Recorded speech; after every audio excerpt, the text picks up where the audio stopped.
जय महाराष्ट्र सर्वांना. आज मी सकाळी चाललो होतो कर्वेनगरला, कारण की कर्वेनगरला सुजितच्या साईडवरती व्हिजिट केली नाही 2 दिवस, म्हणून सुजितच्या साईडवरती गेलो तर बघितलं मी पहिला कोट करून ते टचअप वर्क सुरू झाला होता त्याचा पूर्ण. साईडची पूर्ण पाहणी केली, मॅडमला भेटलो.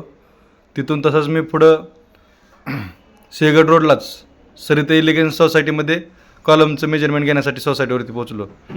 तिथं बिल्डिंगचे जेवढे कॉलम होते तेवढ्या सर्वांचं मेजरमेंट घेतलं. तिथून तसेच नवशा मारुती तिथं आलो, तिथं दर्शन घेतलं आणि रस्ता क्रॉस करून मी तसंच पुढं कोथरूड साईडवरती गेलो. कोथरूड साईडवरती सरांनी वॉलपेपर बसवायला दुसरी टीम बोलावली होती, ते वॉलपेपर बसवायचं काम चालू होतं.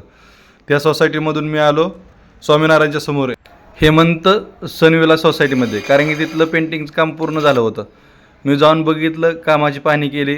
तिथं क्लायंट होते त्यांना भेटलो. तिथून तसंच मी लोकमतच्या शेजारी राजू सोसायटी आहे त्या सोसायटीमध्ये काम पाहण्यासाठी गेलो. ब्रिज क्रॉस करून लगेच तिथं सोसायटीच्या जवळ जाऊन थांबलो.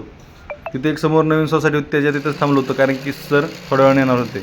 राजू सोसायटीवरती गेलो, एंट्री केली, सोसायटीत आतमध्ये घरात गेलो, कामाची पाहणी करून मेजरमेंट घेऊन मी घराकडे आलो. आजचा ब्लॉग कसा वाटला कमेंटमध्ये नक्की सांगा. जय हिंद, जय महाराष्ट्र.